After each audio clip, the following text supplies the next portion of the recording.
Serial Kumkum Bhagya में इस बार जो ट्विस्ट आया है, उसने सच में सबको हैरान कर दिया है। कहानी में अब ड्रामा और इमोशंस का लेवल एकदम हाई हो चुका है। जहां एक तरफ शिवांश अपने प्यार का इजहार करके सबको खुश कर देता है, वहीं दूसरी तरफ बुआ माँ और सोनालिका एक ऐसी खतरनाक साजिश रच रही हैं, जो प्रार्थना की जिंदगी को खतरे में डाल देगी। कहानी की शुरुआत होती है शिवांश और प्रार्थना के इमोशनल सीन से। शिवांश प्रार्थना की आंखों में देखता है और बहुत प्यार से कहता है, प्रार्थना, ये तुम्हारा आखिरी मौका है।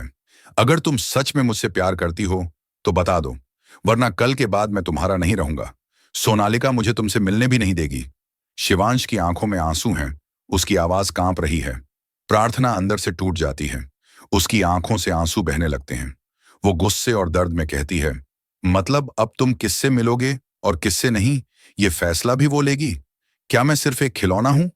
शिवांश धीरे से कहता है, मैंने तुमसे कहा था ना, अगर मेरी सोनालिका से शादी हो गई तो मैं कभी किसी और लड़की की तरफ नहीं देखूंगा। ये सुनकर प्रार्थना और ज्यादा परेशान हो जाती है। वो कहती है, मैं यहां सिर्फ पैसों के लिए आई हूं। अगर आपके पैसों का इंतजाम हो गया है तो मुझे दीजिए और मैं यहां से चली जाऊंगी। इतने में दरवाजे पर गायत्री आ जाती है। शिवांश उसे देखकर तुरंत कहता है, तुमने ही तो कहा था ना कि ये मुझसे प्यार करती है। इसे बोलो, ये मान ले। मुझे पता है ये मुझसे प्यार करती है। लेकिन प्रार्थना वहां भी चुप रहती है। उसका दिल मान चुका है, मगर होंठ कुछ नहीं कहते। शिवांश दुखी होकर वहां से चला जाता है। दूसरी तरफ सीन बदलता है और बुआ माँ और सोनालिका की साजिश दिखती है। बुआ माँ कहती हैं, इस बार प्रार्थना बचेगी नहीं, हम इसे जहर देकर मार डालेंगे। सोनालिका थोड़ी घबराई हुई कहती है, लेकिन बुआ माँ, खाना तो हम नहीं बनाते, हम उसमें जहर कैसे मिलाएंगे?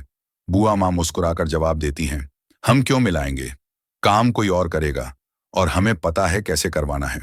उनकी आंखों में शातिर चमक है।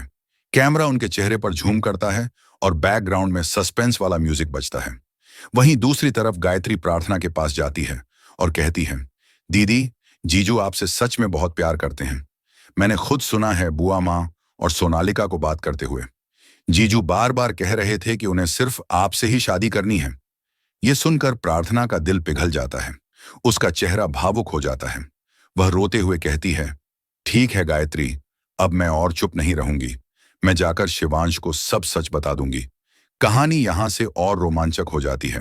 प्रार्थना दौड़ते हुए शिवांश के पास जाती है और पूरे दिल से कहती है, शिवांश, मैं तुमसे प्यार करती हूं। शिवांश ये सुनकर मुस्कुराता है और खुशी से प्रार्थना को गले से लगा लेता है। बैकग्राउंड में रोमांटिक म्यूजिक बजता है। कैमरा धीरे धीरे दोनों के चारों ओर घूमता है। अब आने वाले एपिसोड में आप देखेंगे कि शिवांश पूरे परिवार के सामने प्रार्थना की मांग भर देगा। लेकिन क्या बुआ माँ और सोनालिका की साजिश नाकाम होगी, या वे प्रार्थना की जिंदगी पर फिर से कोई वार करेंगी? कहानी में बहुत बड़ा धमाका होने वाला है, क्योंकि यह सीन तय करेगा कि क्या सच में शिवांश और प्रार्थना हमेशा के लिए एक हो पाएंगे, या फिर कोई नई मुसीबत उनके प्यार के बीच आ जाएगी।